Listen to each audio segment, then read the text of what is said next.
नमस्ते बच्चों, e learning class में एक बार आपका फिर बहुत बहुत स्वागत।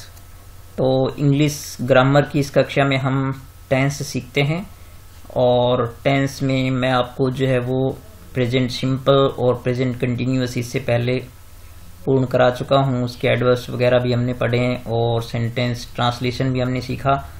आज हम जो है प्रेजेंट परफेक्ट कंटिन्यूअस को पढ़ेंगे और इसके साथ ही मैं सबसे पहले आपको आज से आपकी दीपावली की जो छुट्टियां शुरू हो रही है उसके लिए बधाई देता हूं और इन छुट्टियों का आपको बहुत अच्छे तरीके से फ़ायदा उठाना है और सुबह शाम आप पढ़ें। घर में जो भी कार्य आपके साफ सफाई के चलते हैं उसमें भी योगदान करें, लेकिन सुबह शाम जो है कम से कम 2-3 घंटे अवश्य पढ़ें ताकि आपका दिन जो है बहुत अच्छा आपको लगेगा। आप जब आप पढ़ने के बाद कोई काम भी करेंगे तो आपको मन में खुशी रहेगी और आपके लिए त्योहार की छुट्टियां हैं जो एक वरदान साबित होगी। और इसके साथ साथ मेरी जो टेंस लर्निंग की क्लासें चलेगी लगातार, मैं इसकी वीडियो लाऊंगा आपके लिए, तो वो भी आप जरूर देखें।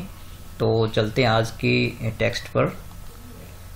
तो ये बच्चों प्रेजेंट परफेक्ट टेंस की स्लाइड आप यहाँ पर देख रहे हैं कि प्रेजेंट परफेक्ट टेंस का जैसे कि नाम है, आप देख सकते हैं कि परफेक्ट शब्द का अर्थ होता है पूर्ण होना।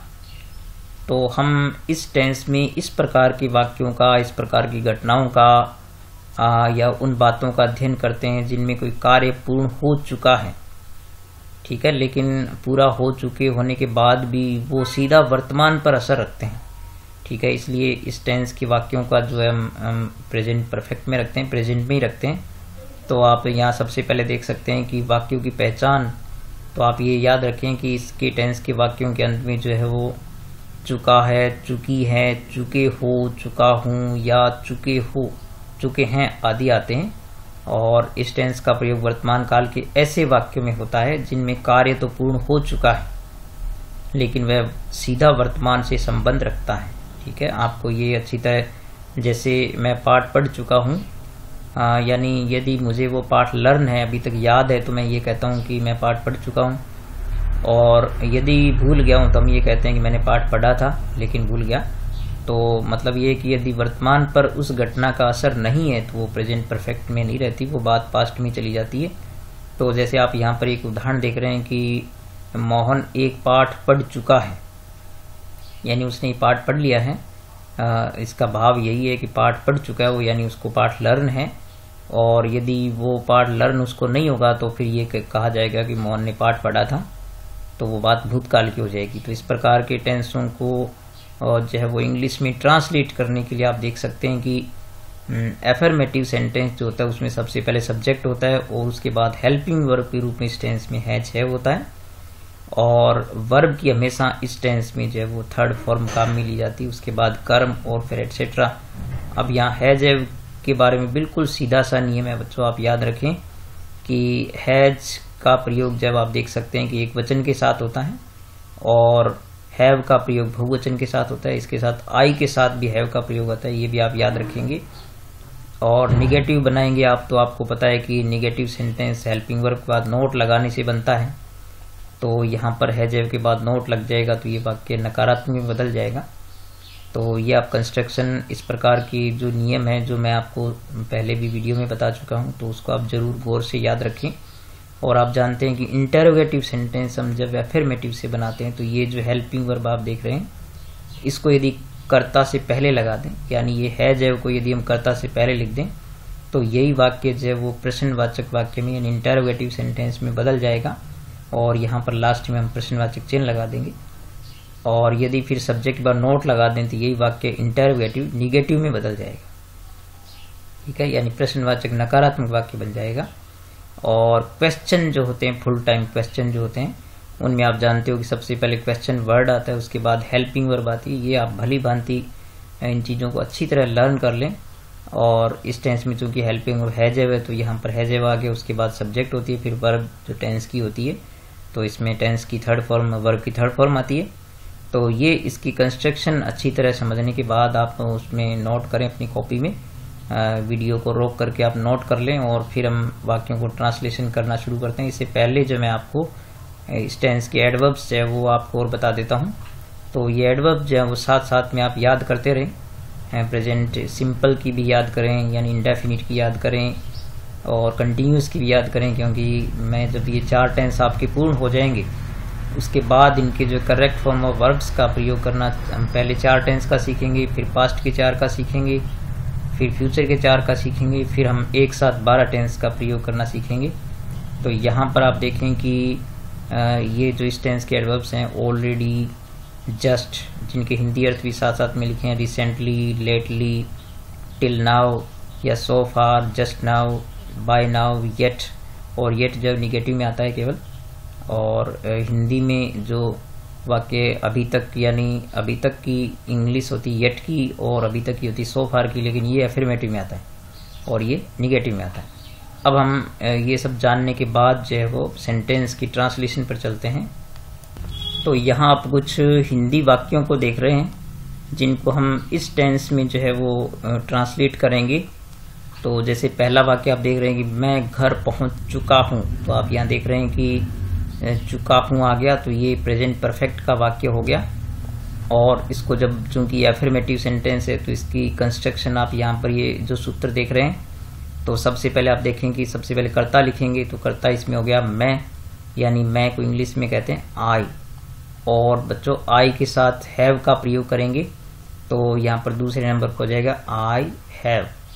और फिर देखिए वर्ब की थर्ड फॉर्म, तो यहाँ देखो पहुंचना क्रिया है, तो पहुंचना रीच होती है, इसकी थर्ड फॉर्म होती है रीच्ड। ठीक है, तो आई हैव रीच्ड।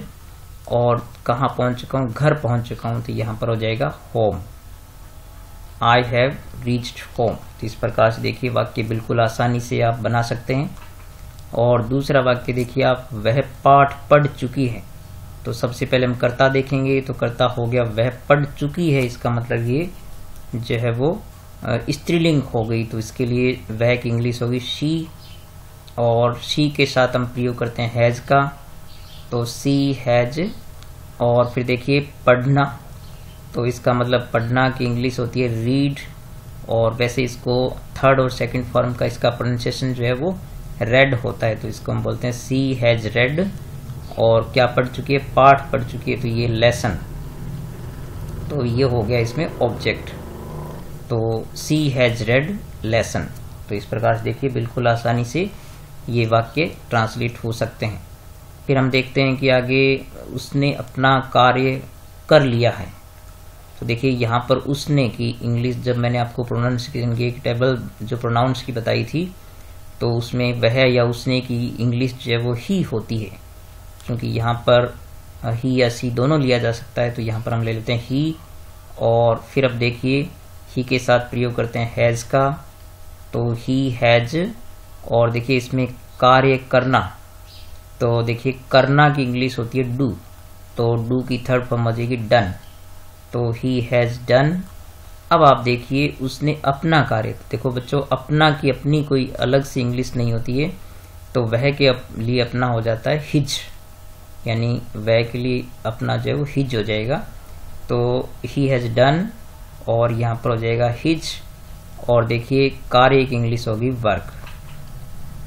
देखिए वर्क जो है वर्ब भी होती है, नाउन भी होती है, तो he has done his work. तो इस प्रकार से देखिए he has done his work, तो बिल्कुल एकदम ये जो वाक्य बनेंगे वो बिल्कुल सूत्र के अनुरूप ही बनते हैं, तो इसमें कोई मुश्किल की बात नहीं है। फिर आप देख सकते हैं कि उन्होंने अपना लक्ष्य प्राप्त कर लिया है, तो देखिए सबसे पहले उन्होंने यानी दे हो गया, तो यहाँ पर सब्जेक्ट है वो दे, और दे के साथ चूंकि बहुवचन है तो हम इसमें हैव लगाएंगे, तो दे हैव। और देखिए प्राप्त करना की इंग्लिश होती है गेट, तो गेट की थर्ड फॉर्म लिखेंगे गॉट, तो दे हैव गॉट। और देखिए अपना लक्ष्य, तो दे के लिए अपना क्या हो जाएगा देयर, ठीक है, और लक्ष्य यानी टारगेट हो गया, तो they have got their target, ठीक है, THEIR, ठीक है, देयर टारगेट, तो टारगेट यानी हो गया लक्ष्य, तो they have got their target, ये TARGET टारगेट। और फिर देखिए बच्चे जा चुके हैं, तो यहाँ पर देखिए बच्चे यानी द चिल्ड्रन, तो आप यहाँ जो भी संज्ञा हो तो उसके आगे आप क्या लगा दें, द लगा दें, तो द चिल्ड्रन। अब देखिए जा चुके हैं, तो द चिल्ड्रन चूंकि प्लूरल है तो यहाँ पर हो जाएगा हैव। और जाना की जो थर्ड फॉर्म होती है गो, वेंट, गॉन होती है बच्चों। तो दे हैव, नहीं sorry, the children have gone. तो देखिए इस प्रकार से हम बहुत आसानी से जो है वो एफर्मेटिव सेंटेंस को जैसे कन्वर्ट कर पा रहे हैं। अब इसके निगेटिव सेंटेंस पर चलते हैं। तो यहाँ निगेटिव सेंटेंस में आप देख सकते हैं कि हेल्पिंग वर्ब के बाद क्या लग जाता है, नोट लग जाता है।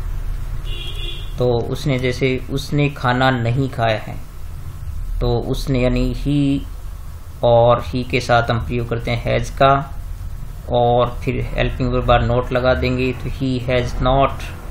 और देखिए खाना जो वर्ब होती है वो होती है ईट, तो ईट की थर्ड फॉर्म होती है ईटन। तो ही हैज नॉट ईटन, अब क्या नहीं खाया, खाना यानी फूड हो गया, ये नाउन हो गई। तो he has not eaten food. वे अभी तक नहीं पहुंचे हैं, तो वे की अंग्रेजी आप जानते हैं दे, और दे के साथ हम लगाते हैं हैव। तो दे हैव नॉट, निगेटिव बना रहे हैं इसलिए दे हैव नॉट, क्योंकि नहीं है इसमें। और देखिए पहुंचना की इंग्लिश होती है रीच, और रीच की थर्ड फॉर्म होती है रीच्ड। तो दे हैव नॉट रीच्ड। और देखिए यहाँ पर चूंकि निगेटिव आ गया, निगेटिव में अभी तक की इंग्लिश होती है येट। तो they have not reached yet. ठीक है, अभी मैंने थोड़ी देर पे आपको जो एडवर्ब्स बताए थे उसमें येट का प्रयोग बताया था कि निगेटिव में होता है। और देखिए बच्चों ने प्रश्न पत्र हल नहीं किया है, तो बच्चे यानी अपने कह सकते हैं कि चिल्ड्रन, तो द चिल्ड्रन, और द चिल्ड्रन जो हो गया प्लूरल, तो इसके साथ लगेगा हैव। तो द चिल्ड्रन हैव नॉट, और हल नहीं किया है, तो हल करना की इंग्लिश होती है सॉल्व, और सॉल्व में देखिए हम डी जोड़ देंगे तो ये हो गया सॉल्व, थर्ड फॉर्म होगी इसकी। The children have not solved, और क्या हल नहीं किया है, क्वेश्चन पेपर। ठीक है, यहाँ पर प्रश्न पत्र जो ऑब्जेक्ट हो गया, तो यहाँ हम लिख देंगे क्वेश्चन पेपर। ठीक है, तो इस प्रकार से ये निगेटिव सेंटेंस देखिए कितने आसानी से हम ट्रांसलेट कर सकते हैं। और फिर देखिए इसमें कि मैं उसे कभी नहीं, मैंने उसे कभी नहीं देखा है। ठीक है, यहाँ मैंने आएगा, तो मैंने उसे कभी नहीं देखा है, तो मैंने की इंग्लिश होगी आई, आई के साथ लगाएंगे हैव। और बच्चों कभी नहीं आ जाता है तो उसके लिए लगाएंगे नेवर, तो आई हैव नेवर। और देखना की इंग्लिश यानी सी, तो आई हैव नेवर सीन, और उसे की इंग्लिश हो जाएगी हिम। तो ये जो प्रोनाउंस की टेबल है, ये उसे, उसको, उसने, ये सब आप अच्छी तरह याद कीजिए। मैंने पहले की वीडियो में इसे आपके लिए अपलोड किया है, तो वहाँ से आप इसको नोट करके लर्न करें। तो इस प्रकार से ये थे निगेटिव सेंटेंस। अब हम इंटरोगेटिव सेंटेंस पर चलते हैं।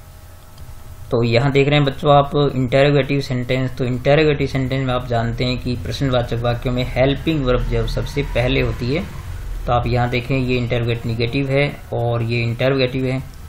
तो हेल्पिंग वर्ब को हम सबसे पहले लिखेंगे, सब्जेक्ट पहले हम देखेंगे सब्जेक्ट के, उसके हिसाब से है जब जो भी लगेगा उसको सबसे पहले लिखेंगे। तो आप यहाँ देख सकते हैं कि क्या तुम उससे मिल चुके हो। तो यहाँ बच्चों सबसे पहले आप देखिए क्या से शुरू हो रहा है, तो जो वाक्य क्या से शुरू होते हैं वो हमेशा इंटरोगेटिव होते हैं। तो यहाँ से हम देखेंगे क्योंकि सब्जेक्ट हमारे पास यू है और यू के लिए हम लगाएंगे हैव, तो सबसे पहले हम लिखेंगे हैव और फिर आएगा सब्जेक्ट, क्योंकि यहाँ पर आप देखिए पहले हैज या हैव, फिर सब्जेक्ट आएगा और फिर आएगी वर्ब। तो यहाँ पर देखिए वर्ब है यहाँ पर मिलना, तो मिलना की इंग्लिश होती है मीट और मीट की थर्ड फॉर्म होती है मेट।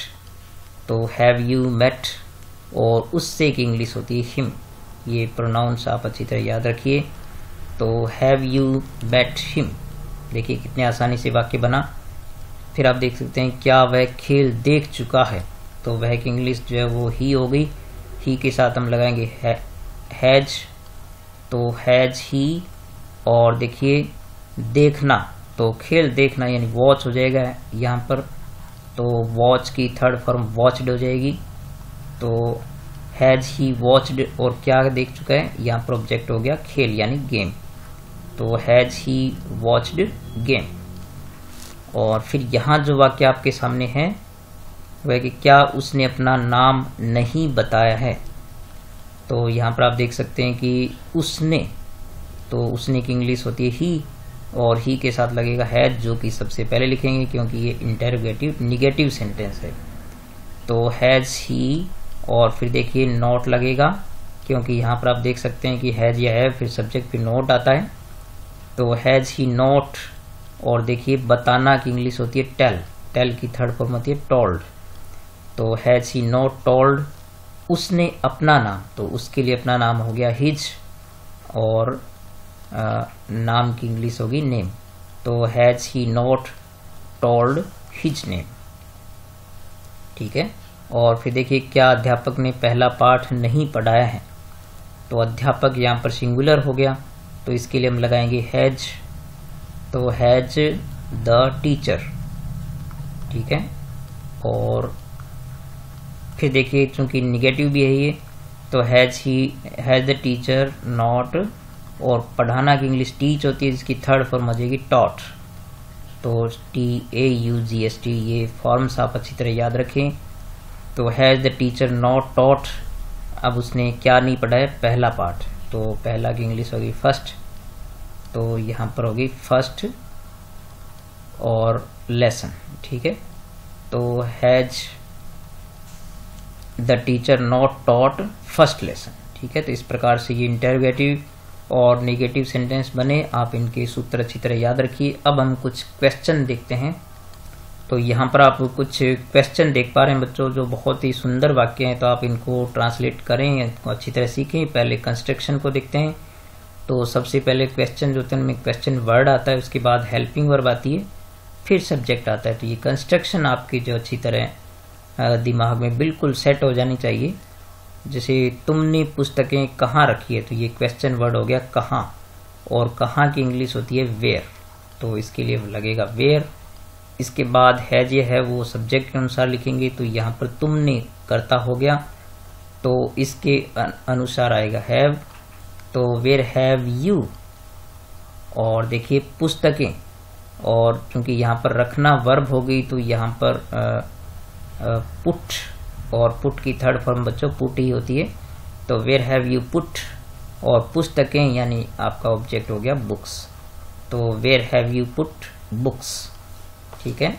और फिर आप देख सकते हैं कि अभी अभी कौन आया है, तो बच्चों कौन की इंग्लिश होती है हु, और चूंकि सिंगुलर है ये तो हैज लगेगा, तो हु हैज।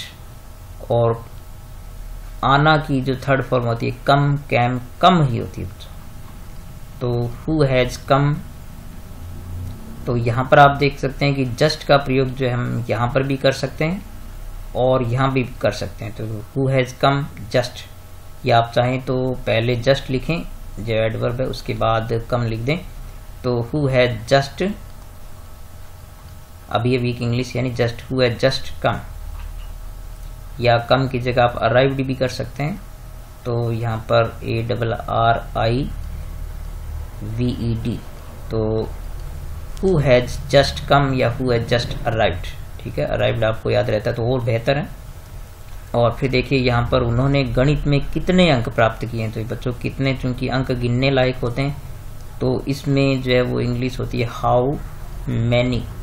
और देखिए हाउ मैनी, हाउ मच या हुज या विच आता है, उसके बाद नाउन आती है, तो नाउन है यहाँ पर अंक, तो हाउ मैनी मार्क्स, ठीक है। तो हाउ मैनी मार्क्स। अब इसके बाद हेल्पिंग वर्ब लगाएंगे हम, तो हेल्पिंग वर्ब लगेगी सब्जेक्ट के अनुसार, तो यहाँ पर उन्होंने यानी दे हो गया, दे के अनुसार आएगा हैव। तो हाउ मैनी मार्क्स, तो देखिए यहाँ पर पहले क्वेश्चन वर्ड हो गया, फिर इसमें नाउन लगती है क्योंकि इसमें हाउ मैनी आया है, तो how many marks have they. और देखिए यहाँ पर पाए हैं मतलब प्राप्त किए हैं, तो how many marks have they got, तो गेट की थर्ड फॉर्म गॉट। और गणित में प्राप्त किए हैं तो इसमें देखेंगे इन मैथ्स, ठीक है। तो इस प्रकार से देखिए ये वाक्य चाहे कैसा भी हो आप बहुत आसानी से ट्रांसलेट कर सकते हैं इनको। फिर देखिए वह कहाँ से आया है, तो कहाँ की इंग्लिश बच्चों इसमें होती है वेयर, तो देखिए वेयर। और फिर देखिए वह, तो वेयर हैज ही, और देखिए आना की थर्ड फॉर्म कम होती है, where has he come from, ठीक है, तो वह कहाँ से आया है। फिर हम देख सकते हैं कि तुमने उसमें कितना पानी डाला है, तो देखिए यहाँ पर कितना पानी, और चूंकि पानी गिनने योग्य वस्तु नहीं है, पदार्थवाचक संज्ञा है, तो इसमें हाउ मच आएगा, तो हाउ मच, और हाउ मच के बाद क्या आएगी, वाटर, यानी नाउन आता है हाउ मच के बाद, तो हाउ मच वाटर, और तुमने की इंग्लिश होगी यू, तो यू के लिए हैव लगेगा, तो how much water have you,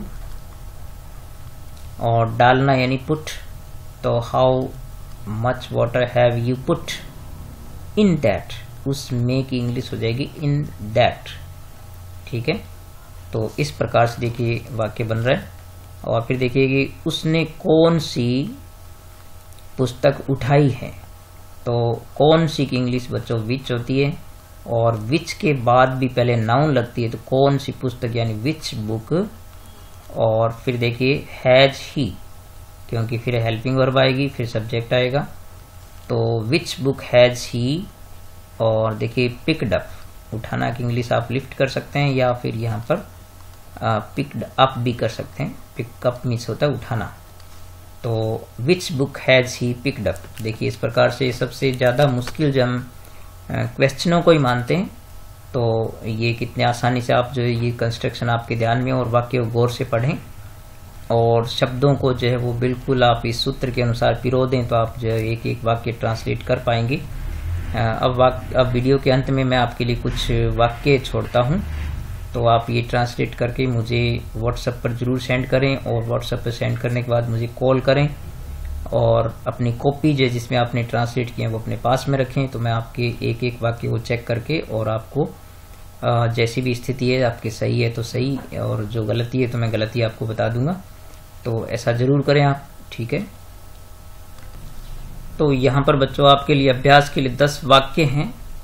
आप यहाँ देखिए, पहला वाक्य, मैंने ये पाठ पढ़ लिया है, तो मैं समझता हूँ कि इसमें तो कोई ऐसा मीनिंग नहीं है जो आपको समझ में नहीं आए, तो आप सबसे पहले तो सेंटेंस देखा करें, क्योंकि ये सभी एक ही टेंस के वाक्य हैं, तो आप सबसे पहले सेंटेंस देखें कि अफर्मेटिव है, निगेटिव है या इंटेरोगेटिव है, जो भी उसी के अनुरूप इसको ट्रांसलेट करें। सूत्र को अच्छी तरह अपनी कॉपी में नोट किया है, वहां से आप देख करके और वाक्यों को ढंग से बनाएं। और दूसरा वाक्य, जो उसने अपनी पुस्तक खरीद ली है, तो बच्चों खरीदना की इंग्लिश जो है वो बाई होती है, और बाई की जो थर्ड फॉर्म होती है वो होती है बॉट, BOUGHT, तो ये थर्ड फॉर्म आप काम में लें। और इसके अलावा देखिए, क्या तुमने उसे बुलाया है, तो बुलाना की इंग्लिश होती है कॉल, और इसकी थर्ड फॉर्म आप जानते हो कॉल्ड होती है, तो आप कॉल्ड काम में लेंगे। और फिर देखिए कौन गया है, तो यहाँ पर तो गया यानी जाना हो गया, तो और फिर उसमें देखिए उसने मैंने उसका नाम नहीं पूछा है, तो पूछना की इंग्लिश आप जानते हो आस्क, और उसकी थर्ड फॉर्म आस्क्ड हो जाएगी। फिर बच्चों ने कितने पाठ पढ़े हैं, ये भी सारे मीनिंग आपको इसमें आते होंगे। बरसात बंद हो चुकी है, तो इसमें देखिए बंद होना की स्टॉप होती है, तो स्टॉप की थर्ड फॉर्म स्टॉप्ड हो जाएगी, और बरसात आप जानते हो रेन होती है। और फिर देखते हैं उसका दोस्त अभी तक नहीं आया, तो इसके भी सारे मीनिंग आपको याद ही है। और उसके भाई ने कौन सी पुस्तक ली है, तो देखो लेना की इंग्लिश होती है टेक, और टेक की जो थर्ड फॉर्म होती है वो होती है टेकन, ठीक है। तो ये फॉर्म्स आप याद रखें। और यहाँ पर देखिए बच्चों, तुमने प्रश्न का उत्तर नहीं लिखा है, तो लिखना की इंग्लिश आप जानते हो राइट होती है, और राइट की जो थर्ड फॉर्म होती है वो होती है रिटन, ठीक है। तो RIWRITTEN, ठीक है, रिटन। तो इस प्रकार से आप इन वाक्यों को ट्रांसलेट करें और मुझे व्हाट्सएप पर सेंड करें, और बिल्कुल इन चीज़ों को सीखें आप। अभी छुट्टियों में मैं लगातार वीडियो अपलोड करूँगा, तो आप ज़रूर जो है इस छुट्टियों का फ़ायदा उठाएं, और इंग्लिश ग्रामर के जो टेंसेज हैं उनको अधिकतम हम छुट्टियों में पूरा करने की कोशिश करेंगे, ताकि आगे जब हमारी कक्षाएं नियमित रूप से शुरू हो जाएगी तो ग्रामर भी आपको रेगुलरली मैं कराऊंगा, ठीक है। तो बच्चों मिलेंगे नेक्स्ट वीडियो में, तब तक नमस्कार।